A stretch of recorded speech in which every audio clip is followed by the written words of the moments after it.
بسم الله الرحمن الرحیم. شیخ صاحب ډیره زیاته مننه. کله چې د ملي عافیې یا د عمومي عافیې خبره کیږي نو څه اړتیا ده بیا د یوې پرپړې شروطو ته؟ یو دا پوښتنه او بله پوښتنه څه ضمانت وجود لري چې له بهره سیاستوال راغواړي خو له دې ځای نه بیا سیاستوالو ته بیرون ته اجازه نه ورکوي؟ ښه مثال یې کرزی صاحب دی. تشکر.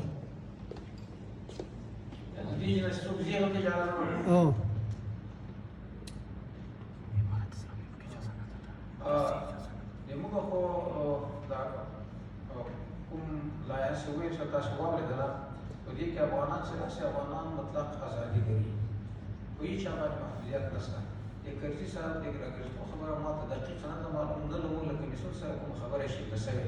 البته ډاکټر صاحب الله غوښتنه کړې وه چې دا یې ځي کور ته په ډېر عزت سره په ډېر ښه فضا سره په ډېر ښه مجلس ورسره وشو او دا یې په ډېر خوشحالي سره هلته موږ کوشش وکړو چې دا یې د اخته شپه خپل کور ته ورسوي.